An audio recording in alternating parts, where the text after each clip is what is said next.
എല്ലാവർക്കും news first മലയാളത്തിന്റെ പുതിയൊരു വീഡിയോയിലേക്ക് സ്വാഗതം.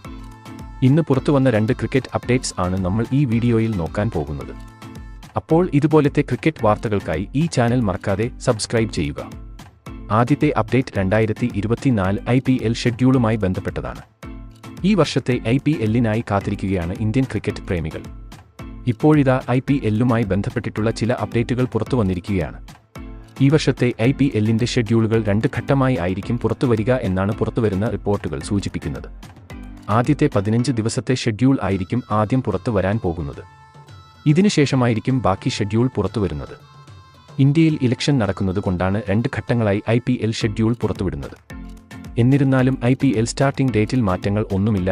മാർച്ച് 22 തന്നെ IPL മത്സരങ്ങൾ ആരംഭിക്കും എന്നാണ് റിപ്പോർട്ട്. ആദ്യ മത്സരത്തിൽ ചെന്നൈ സൂപ്പർ കിങ്സും റോയൽ ചലഞ്ചേഴ്സ് ബാംഗ്ലൂരും ആയിരിക്കും ഏറ്റുമുട്ടുന്നത്. രാത്രി 7:30 മുതൽ ആയിരിക്കും മത്സരം ആരംഭിക്കാൻ പോകുന്നത്. അടുത്ത അപ്ഡേറ്റ് ചെന്നൈ സൂപ്പർ കിങ്സ് ടീമുമായി ബന്ധപ്പെട്ടതാണ്. CSK ടീമിന്റെ നെടുംതൂൺ ആണ് ഇന്ത്യൻ സൂപ്പർ ഓൾറൗണ്ടർ ശിവം ദുബെ. കഴിഞ്ഞ സീസണിൽ ചെന്നൈക്ക് വേണ്ടി വെടിക്കെട്ട് പ്രകടനമാണ് താരം കാഴ്ചവെച്ചത്.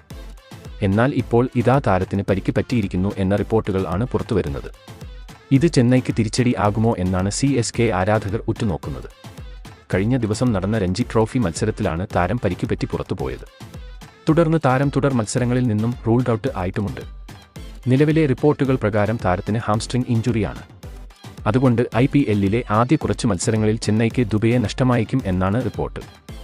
എന്നാൽ കഴിഞ്ഞ IPL ലേലത്തിൽ അൺസോൾഡ് ആയ താരമായിരുന്നു സർഫറാസ് ഖാൻ. പക്ഷേ ഇംഗ്ലണ്ടിനെതിരെയുള്ള 3-ാം ടെസ്റ്റിൽ സർഫറാസ് ഖാൻ വെടിക്കെട്ട് പ്രകടനമാണ് പുറത്തെടുത്തത്. ഇപ്പോഴിതാ IPLലെ വമ്പന്മാരായ ചെന്നൈ, കൊൽക്കത്ത എന്നീ ടീമുകൾ സർഫറാസിന് വേണ്ടി രംഗത്തുണ്ട് എന്നാണ് പുറത്തുവരുന്ന റിപ്പോർട്ട്. അതിൽ ചെന്നൈയുമായി താരം കരാറിൽ ഏർപ്പെടാൻ സാധ്യതയുണ്ടെന്നും റിപ്പോർട്ടിൽ പറയുന്നു. സർഫറാസ് ചെന്നൈ ടീമിൽ എത്തിയാൽ CSKക്ക് അത് വലിയൊരു കരുത്താണ്. കാരണം ദുബെ, ന്യൂസിലൻഡ് താരമായ ഡാർമിച്ചൽ എന്നിവർ പരിക്ക് പറ്റി പുറത്തുപോയിരുന്നു. അതുകൊണ്ട് തന്നെ മധ്യനിരയിൽ സർഫറാസിനെ പോലെ ഒരു മികച്ച താരത്തെ ചെന്നൈക്ക് ആവശ്യമാണ്. നിങ്ങളുടെ അഭിപ്രായത്തിൽ സർഫറാസ് ചെന്നൈ ടീമിലേക്ക് വരുമോ? അഭിപ്രായം താഴെ കമന്റ് ചെയ്യുക. അതുപോലെ കൂടുതൽ ക്രിക്കറ്റ് വാർത്തകൾക്കായി ഈ ചാനൽ മറക്കാതെ സബ്സ്ക്രൈബ് ചെയ്യുക.